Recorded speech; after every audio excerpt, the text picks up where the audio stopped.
세례 요한이 자기는 그리스도가 아니고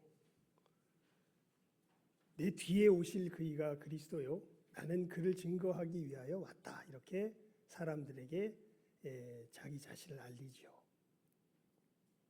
그리고 마침내 자기가 나타내고자 했던 그분이 세례 요한에게 나오십니다.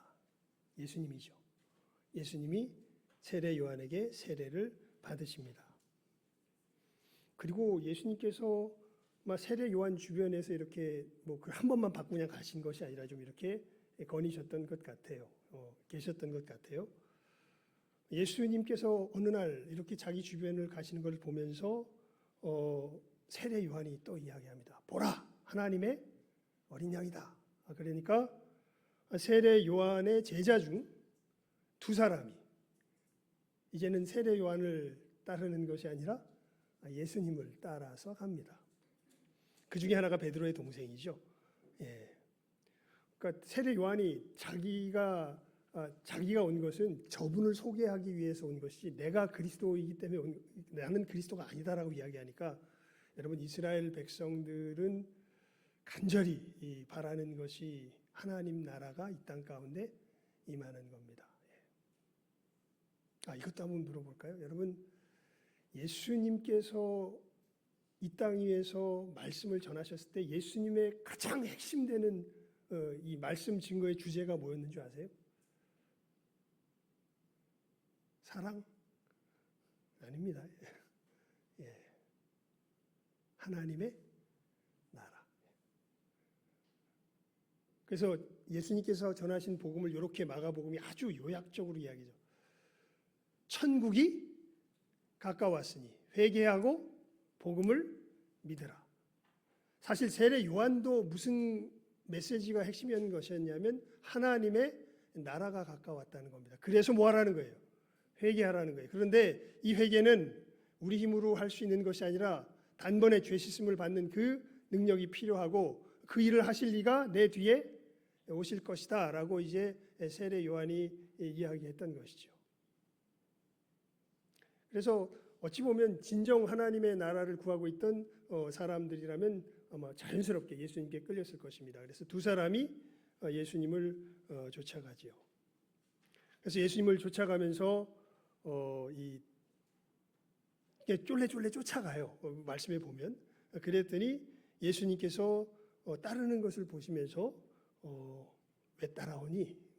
이런 식으로 물어보세요. 무엇을 구하느냐? 이렇게 이제 성경에 있는 기록이. 여러분, 그래서 제가 왜 이렇게 좀 자세히 설명하냐면, 오늘 말씀의 구체적인 상황이 어떤지 그냥 이 오늘 말씀을 읽고서 이걸 그대로 이해할 수 있는 분들이 아마 별로 안 계실 거예요. 오늘 말씀 읽고 나서 이거 무슨 얘기인지 잘 모르겠죠, 사실. 그걸 좀 설명을 해드리는 겁니다. 왜 따라오니? 그러니까 제자들이 예수님 어디 사세요? 이렇게 물어봐요. 그러니까 와서 봐라. 이렇게 예수님이 말씀하셔서 제자들 그 두 사람이 예수님이 사는 곳으로 갑니다. 그래서 그날을 함께 예수님과 그냥 예수님 집에서 지내요. 그리고 나서 그 중에 하나가 베드로의 동생이거든요. 안드레가 자기 형 베드로를 찾아가서 뭐라 그러냐면, 형, 우리가 드디어 누구를 만났어. 하나님께서 말씀하신 이 하나님 나라를 이 땅 가운데 임하게 하실 그 메시아를 만났어. 이렇게 이야기를 하죠. 오늘 본문으로 읽지는 않았습니다. 그 중에 이제 다른 사람, 빌립이죠. 다른 사람이 아니라 이제 그 다음에 다른 제자들입니다. 이튿날 이제 또 예수님께서 이 갈릴리로 가시려다가 이제 빌립을 만나서 또 예수님께서 이 사람은 아까 그 두 사람은 이 세례 요한의 증거를 듣고서 예수님을 쫓아가다가 예수님이 메시아라고 고백하면서 따르게 되는 사람들이고, 지금 오늘 말씀에 나오는 빌립은 그게 아닙니다. 그냥 예수님이 가시다가 누굴 봐요? 빌립을 봐요. 빌립을 보고서 빌립한테 뭐라 그러시냐면 나를 따르라 이렇게 말씀하세요. 그러니까 예수님 만나는 방식이 굉장히 여러 가지죠. 그래서 여러분 꼭 내 방식대로 만나는 게 아닙니다. 굉장히 앞에 있었던 두 사람은 적극적이었죠. 하나님 나라를 찾다가 세례 요한의 소개를 받고 예수님을 쫓아가서 만나게 되고, 빌립은 그냥 지나가는데 누가 먼저 찾아가시는 거예요. 예수님께서 먼저 찾아가시는 거예요. 빌립을 만나서 나를 따라오너라 이렇게 이야기하니까 그렇게 예수님을 어떻게 예수님이 메시아인지 알게 됐는지에 대해서는 빌립에 대해서는 구체적인 상황은 안 나옵니다. 하여간 빌립이 알게 돼요. 그리고 또 재밌는 것은 빌립은 안드레와 베드로와 한 동네 사람입니다. 예. 하여간 이 빌립이 예수님을 만나고 나서 이제 자기의 친한 친구겠죠. 나다나엘이라고 하는 사람을 찾아갑니다. 왜냐하면 이 사람은 오늘 우리 말씀에 보게 되면 이 사람이 무화과 나무 아래에 있다 그랬잖아요. 예수님께서 무화과 나무 아래에 있을 때부터 내가 너를 보았다 이렇게 예수님 말씀하시는 것을 들으면서 이제 아니 어떻게 그 나를 아냐고 이렇게 나다나엘이 놀라지 않습니까?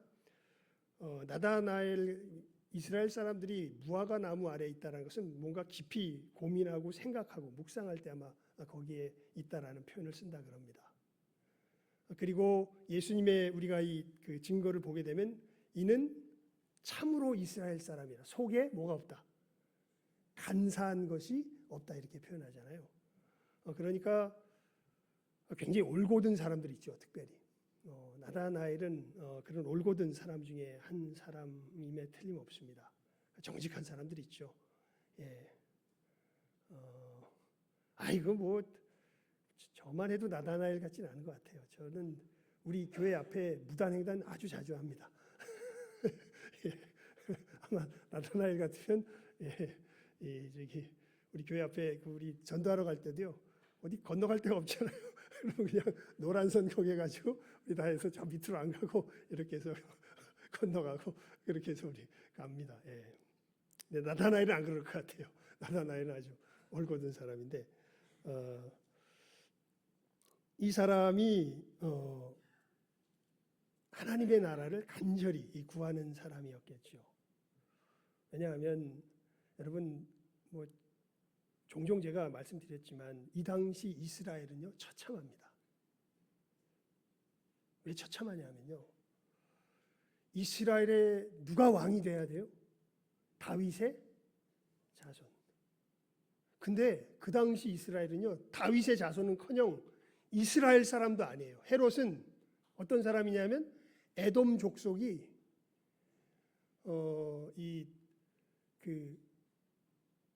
잠깐 유대가 주변 강국들이었던 이런 이 정쟁 속에서 잠깐 한 100년 정도 독립을 누렸을 그 당시에 강제적으로 에돔 족속을 복속을 시킵니다. 에돔 족속의 장군이었던 왕 정도의 역할을 하던 그 장군이었던 그 가문이 그때 이제 이스라엘 민족이 되는 거예요. 그 가문의 아들이 헤롯입니다. 그러니까 헤롯은 그 혈통이 이스라엘 사람이 아닙니다. 어떻게 보면 야곱의 원수가 누굽니까? 에서 아닙니까? 그 에돔 자손에서의 왕족이 헤롯입니다.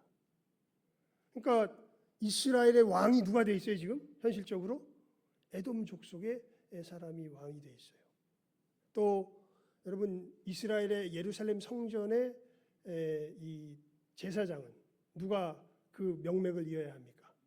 아론의 자손들, 특별히 사독의 계열이 그것을 명맥을 이어야 하는데 이미 그 잠깐 독립을 누릴 때 그 사람들이 사실 제사장, 저 지방의 제사장 가문의 사람들이었는데 사독 계열이 아닙니다.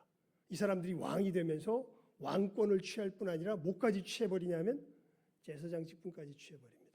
그러니까 이스라엘의 가장 중요한 왕과 제사 계열이 이 독립을 이룰 때 공헌하여서 왕국을 이스라엘 독립시켰던 이 사람들이 쥐고서 하나님의 말씀이 완전히 상실되어져 버린 상황이 지금 이스라엘의 상황입니다. 그러니까 왕은 에돔 사람이요 제사장은 엉뚱한 사람이 대제사장의 역할을 감당하고 예수님께서 우리 성경 읽어보면 우리 요한복음 이제 쭉 읽어보시면 아시겠지만 성전에 들어가셔서 성전 어떻게 버리세요? 엎어버리시죠. 예. 너희들이 이 집은 만민이 기도하는 집인데 무슨 집으로 만들어버렸다 그래요? 장사하는 집으로 강도의 구렬로 만들어버렸다 그럽니다. 그러니까 이스라엘 백성들은 하나님의 백성으로서의 분명한 정체성을 정말 가슴 깊이 뿌리 깊게 자기 생명이 이를 다하기까지 이렇게 가지고 있는 사람들인데 지금 이스라엘의 모습 자체는 이건 도무지 하나님께서 말씀하신 것과는 하나도 맞는 게 없습니다. 예.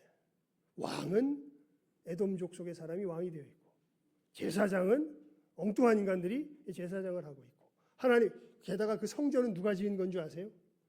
헤롯이 지은 겁니다.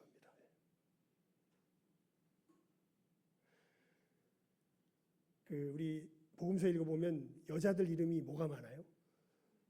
마리아가 많죠. 무슨 마리아, 무슨 마리아, 무슨 마리아 해서 마리아가 수도 없이 많습니다. 마리아가 히브리 말로 하면 미리암이에요. 미리암. 뭐 과정이 복잡하니까 과정은 생략하고요. 왜 마리아가 많냐면요.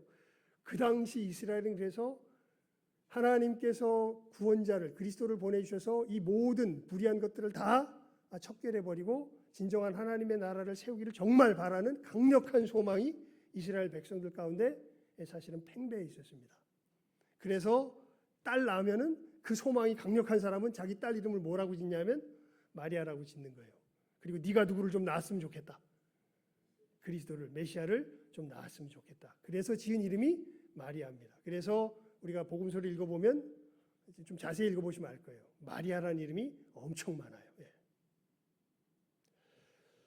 이렇게 이 하나님 나라에 대한 정말 이 이스라엘이 완전히 무너져 내린 어떤 이 처참한 모습 속에서 하나님의 나라를 올곧게 찾고 있던 나다나엘, 그 나다나엘을 향해서 빌립이 찾아가서 이야기합니다. 나다나엘을 찾아 모세가 율법에 기록하였고 여러 선지자가 기록한 그 일을 우리가 만났으니 요셉의 아들 나사렛 예수다. 예수님이 그분이다. 내가 만난 그분이 바로 우리가 기다리던 그 메시아다. 그 그리스도다라고 나다나엘에게 이야기하니까 아까 그랬죠. 나다나엘은 올곧은 사람이라고. 성경도 잘 아는 사람이었을 것 같아요. 예. 대뜸 뭐라 그러냐면 나사렛에서 무슨 선한 것이 날 수 있겠느냐. 왜냐하면 나사렛에서 이 선한 것이 그리스도는 우리 헤롯 동방 박사 이야기에서 나오죠. 어디에 날 것이 예언되어 있어요? 베들레헴에서 날 것이 예언되어 있잖아요. 그런데 지금 빌립이 예수님 어디 사람이라고 소개하면서 나사렛 사람이라고 소개하면서 이야기하니까 무슨 말도 안 되는 소리냐. 네가 성경을 알지 않느냐. 나사렛에서 무슨 선한 것이 날 수 있겠느냐. 근데 우리는 알죠. 예수님이 어디서 탄생하셨어요? 베들레헴에서 탄생하셨고 나중에 자라는 곳이 이제 나사렛이 되죠. 예. 그러니까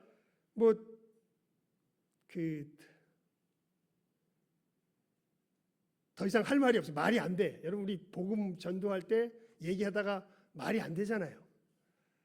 그럴 때가 많죠. 그러니까 나다나엘도 빌립도 그 상황을 만난 거예요. 할 말이 없어. 맞다. 그리스도는 베들레헴 사람이지.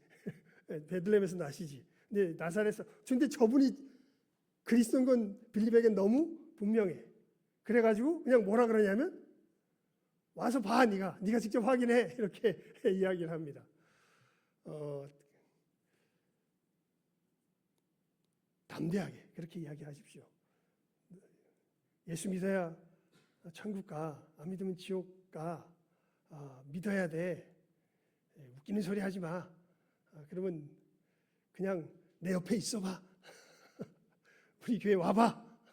여러분 아마 이렇게밖에 우리가 얘기할 수 없을 것 같아요. 하여튼 와서 봐라 이렇게 이야기를 합니다. 그러니까 그때 이제 빌립하고 나다나엘이 예수님께 오겠죠.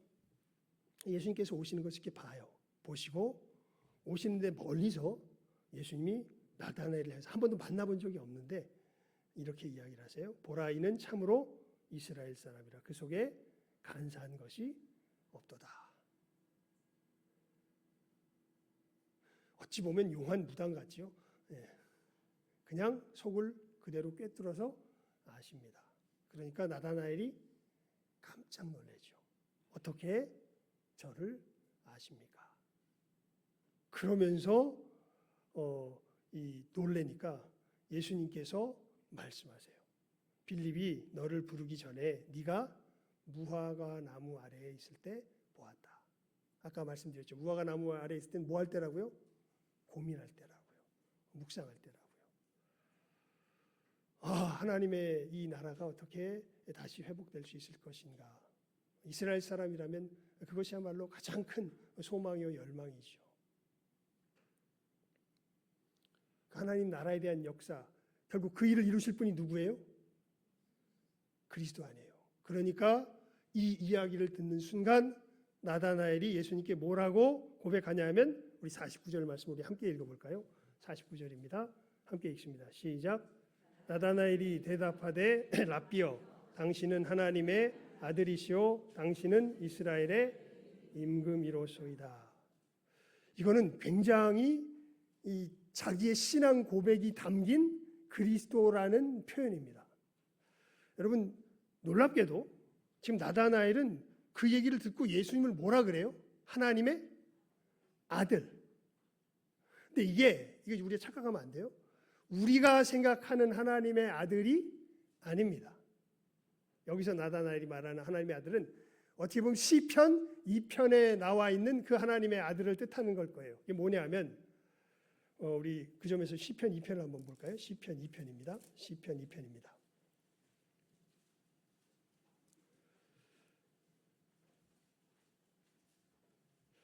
6절에서 7절까지 시편 2편 6절에서 7절입니다. 함께 읽습니다. 시편 2편 6절에서 7절까지 함께 읽습니다. 구약성경 시편은 요즘 한참 읽으시니까 잘 찾을 줄 알겠죠? 시작.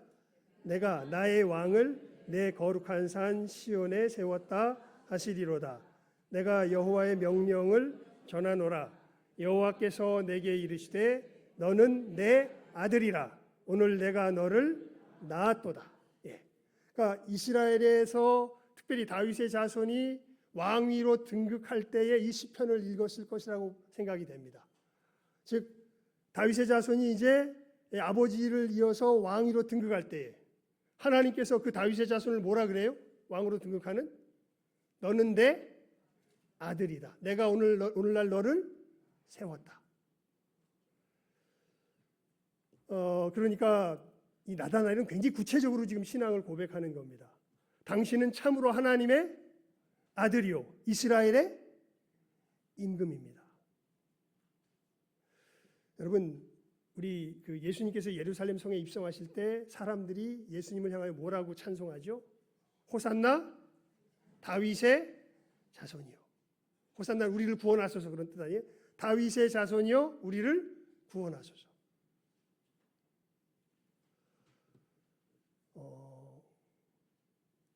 다윗에게 하나님께서 약속하시죠. 네 자손 중에 하나가 나의 전을 세울 것이고 나는 나의 전을 세운 그 너의 자손의 왕위를 영원히 견고하게 하리라. 근데 그랬던 다윗의 자손이 이스라엘 역사 속에 없습니다. 그러면서 이 다윗의 자손에 대한 하나님의 약속이 앞으로 이 땅 위에 영원한 하나님의 나라를 이룰 그 메시아의 사상으로 이제 구체적으로 이 내용이 갖추어지면서 이 당시에 이스라엘 사람들 같은 경우에는 이제 종말이 임할 것을 믿는 사람들입니다. 여러분 이게 여기는 좀 우리가 좀 구체적으로 우리의 신앙을 좀 분명하게 할 필요가 있습니다. 불교는요 이 세상이 끝이 안 나는 윤회입니다. 불교라기보단 힌두교가 그래요. 진짜 불교는 부처가 이야기했던 불교는 내세에 대해서는 생각 안 했다 그럽니다. 근데 후에 이 부처의 가르침과 힌두교를 융합한 불교가 지금 우리들 속에 대중적으로 퍼져 있는 그 불교예요. 그래서 이 불교의 내세관도 어디에 내세관을 차용해 와 있냐면 지금 우리들에게 익숙한 불교는 힌두교의 내세관을 차용해 와 있습니다. 그래서 여기는 인생은 계속해서 뭐예요? 윤회예요. 끝이 안 나요. 이건 제 얘기가 아니라 저기 인터넷에 나무위키나 이런 데 쳐봐도 이 얘기는 그대로 써 있어요. 여러분 자세히 보세요. 불교 진짜 불교와 지금 불교가 어떤 식으로 달라져 있는지.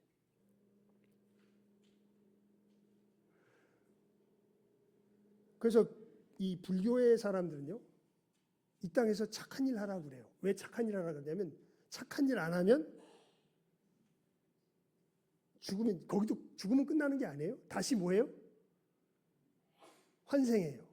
환생하는데 내가 여기서 나쁜 일 많이 하다가 환생하면 저 요즘은 화장실이 깨끗해져서 이게 좀 안 되려나?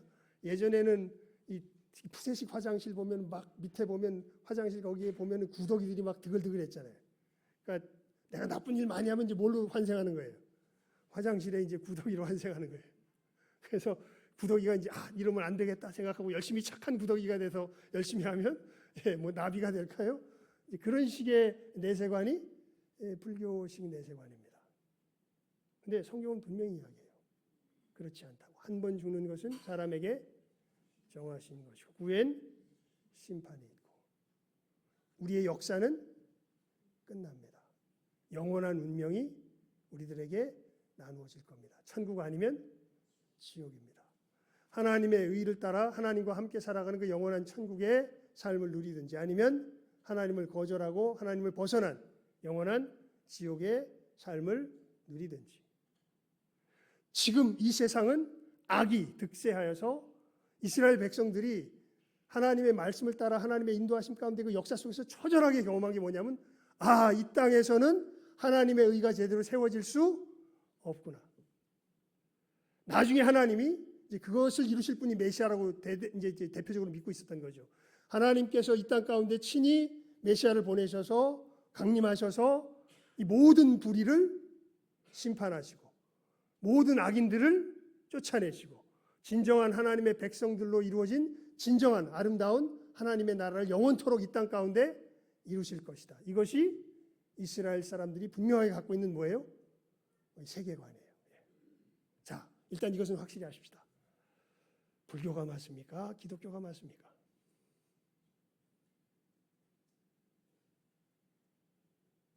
이거는요, 우리가 증명할 순, 과학적으로 증명하듯이 증명할 순 없습니다. 하지만 둘 중에 하나는 틀렸죠.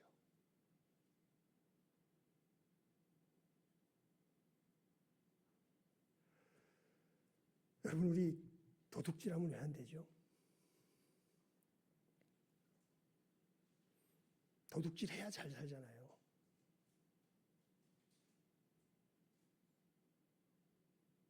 다른 사람 억울하게 하면 왜 안 되죠? 솔직히 우리 억울하게 많이 하잖아요. 뭐 이렇게 얘기할까요? 내가 억울하면 싫으니까. 근데 세상 가만히 살펴보십시오. 결국은요, 세상은 강자들의 세상인 것처럼 보이죠? 강자들의 세상입니다. 약자는 그냥 입국 다물고 가만히 있을 수밖에 없는 게 아마 세상을 제대로 한번 세상에서 뭔가 누려보려고 최선을 다해서 자기 삶을 다 들여서 살아본 사람들은 알 거예요. 그래서 뭘 잘 써야 돼요? 세상에서는 줄을 잘 서야 되죠. 줄을. 근데 그렇게 세상이 돌아가는 거 보고 우리 마음속에는 이게 제대로 된 세상이다, 잘못된 세상이다. 신기하게. 이게 그렇게 되는 게 제대로 된 세상이에요? 잘못된 세상이에요? 그걸 누가 가르쳐 놨을까요? 아니, 원래 보이는 게 그건데 오히려 이게 잘못된 세상이라고 생각하는 게 이상하지. 세상이 그렇지 않은 적을 본 적이 없는데 솔직히 누구도 그래. 누구도 그래요. 나도 그러잖아요. 근데 그런 내가 제대로 됐다고 생각해요? 그것을 지적받으면 찔려해요? 아니면 그래서 뭐 세상이 원래 그런데 이렇게 당당해져요? 찔리죠. 신기하게 해놓고선도 죽여 막 그런 거 하지 마. 나한테 그런 거 생각나게 하지 마. 그러면서도 얘기하면 어떻게 돼요? 찔리죠. 도대체 왜 그래요? 성경에 이야기합니다. 우리는 하나님의 형상으로 지음을 받았다. 우리의 마음에는 하나님이 아예 우리 존재 자체에 무엇을 새겨 놓으셨다? 하나님의 법을, 하나님의 성품을 새겨 놓으셨다. 그 하나님의 성품 속에서는 도둑질하는 것은 있을 수 없어요. 억울하게 하는 것은 있을 수 없어요. 그래서 우리는 누구를 닮았기 때문에? 하나님 닮았기 때문에. 그래서 하나님의 이 형상과 어긋난 길을 걸어가면 양심이 어떻게 돼요? 찔려요. 이렇게 살면 안 된다고 생각이 되는데 그렇게 살 수가 없어요. 이스라엘 백성들이 처절하게 느꼈던 것이 그겁니다. 야, 이렇게 살아야 돼. 하나님과 동행하면서 이 삶이야말로 진정한 삶인데 우린 그렇게 살 수가 없구나. 그러면서도 이스라엘은 그 나라가 임하기를 바라는 거예요.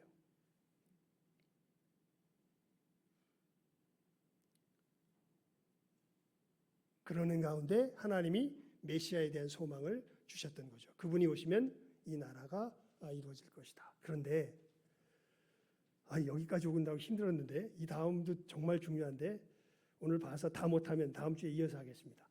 예.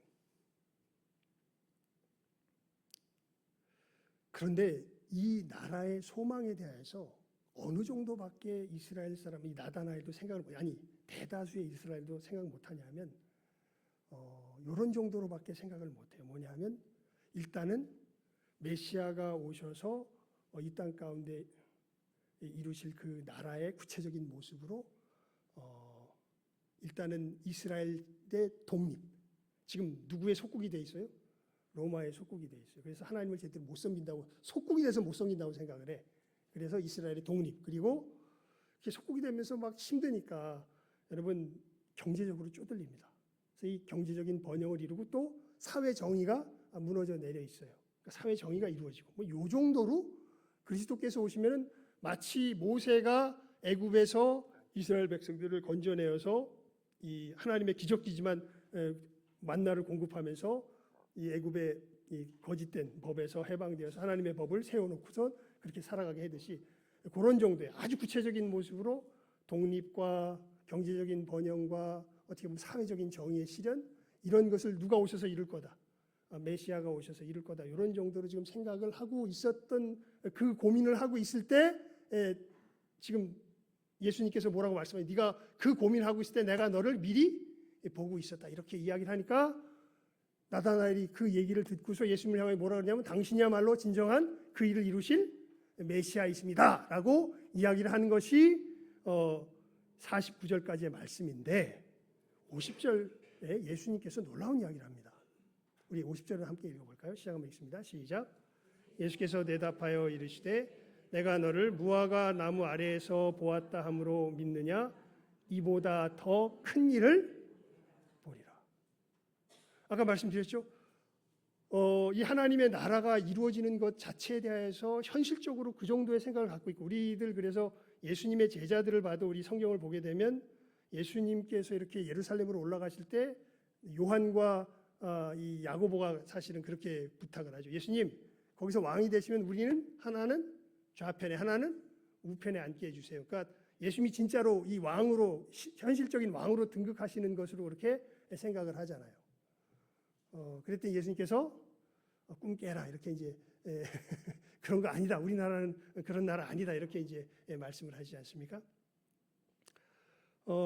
나다나엘도 예수님을 이제 그런 정도로 그리스도를 그런 정도로 생각을 하는 거죠. 한마디로 말하면 정치적 메시아입니다. 그런데 예수님께서 말씀하세요. 너를 무화과 나무 아래에서 보았다므로 믿느냐? 네가 생각한 그것보다 더 어떠한 일을? 큰 일을 보리라 이렇게 말씀하시는 거예요. 더 큰 일이 뭘까요? 예수님 말씀하시는.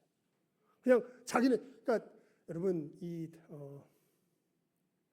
오늘은 이제 시간이 많이 가서 더 자세히는 못할 것 같아요. 이것을 다음 주에 이어서 우리 이 뒷부분은 자세하게 이해하도록 하겠습니다. 하지만 오늘은 이것을 분명하게 마음에 새기실 수 있길 바라요. 예수님은요 우리의 기대를 이루어 주시는 분이 아니에요. 우리의 필요를 이루어 주시는 분이세요. 잘 분별하셔야 돼요. 예수님은 우리의 뭘 이루어 주시는 분이 아니에요. 기대를 이루어 주시는 분이 아니에요. 지금 예수님의 이 얘기의 핵심은요. 나다나엘을 향한 이 얘기의 핵심은 네가 무화과 나무에서 기대하던 그 메시아가 이룰 그 일, 나는 그 일을 위해서 온 것이 아니야. 나는 네가 생각한 것보다 훨씬 더 어떤 일을? 큰 일을 위해서 온 거야. 왜요? 그게 진짜 우리에게 뭐하니까? 필요하니까. 여러분, 오늘 우리 장로님도 기도하셨지만 우리들의 이 부패함, 우리들의 더러움, 우리들의 우리를 못 살게 하는 가장 중심에 뭐가 있냐면요, 나의 기대가 있습니다. 여러분, 우리는 우리 기대에 이루어지면요 다 망해요. 예수님께서 이루시는 그 예수님의 역사가 이루어져야 우리가 살아납니다. 그래서 예수님 그러시는 거예요. 하나님이 세상을 이처럼 사랑하사 독생자를 주셨으니 이는 저를 믿는 자마다 뭐하지 않고 멸망치 않고. 우리 기대대로 가면요 우린 다 뭐예요? 여러분 기대가 이루어지는 그곳에서 여러분 뭐 하게 될까요? 멸망하게 됩니다. 우리는 우리의 기대가 이루어지는 것이 아니라 예수님께서 이루어주고자 하시는 우리의 필요가 이루어져야 우리는 어떻게 돼요? 살아요.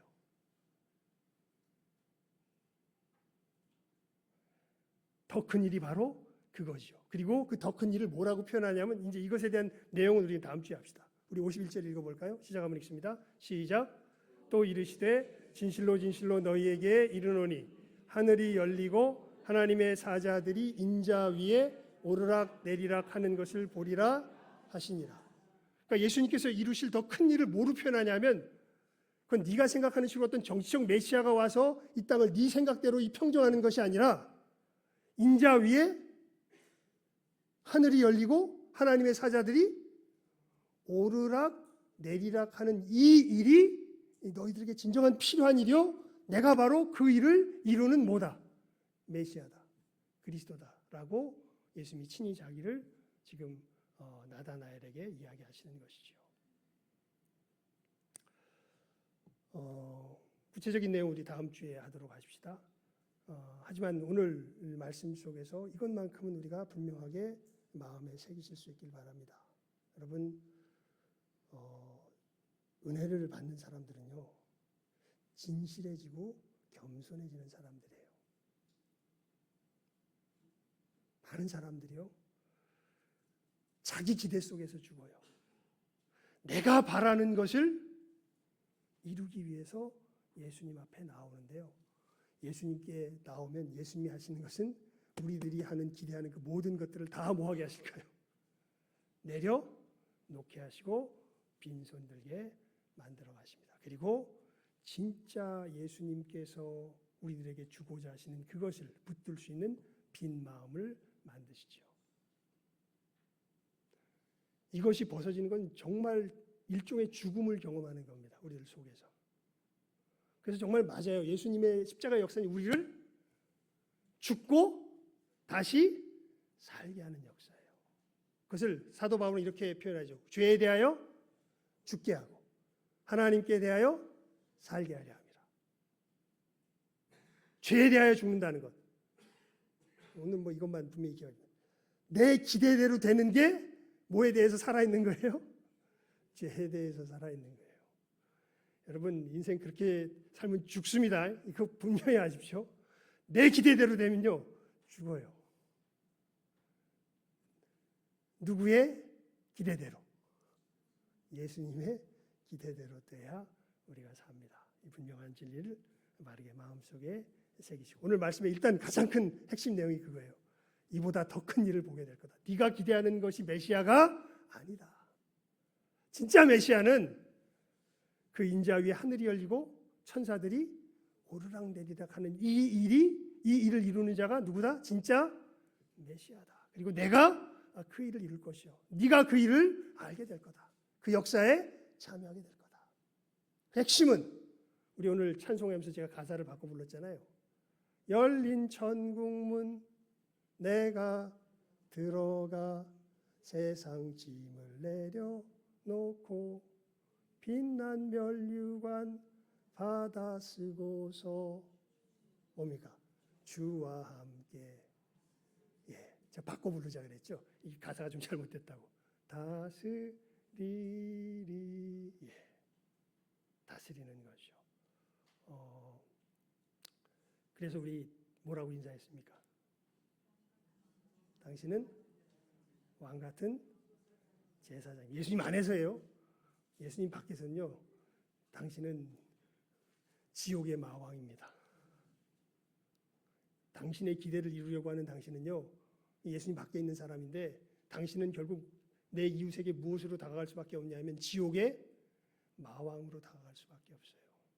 하지만 예수님 안에 있을 때는 우리는 누구를 닮은? 예수님을 닮은. 뭐가 되는 거예요? 왕 같은 제사장이 되는 거예요.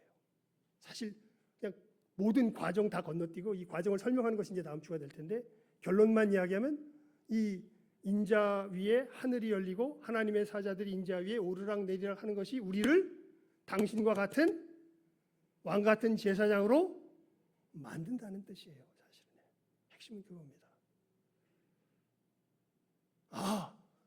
그러니까 예수님 앞에 어떤 기대를 가지고 나가야 되겠어요?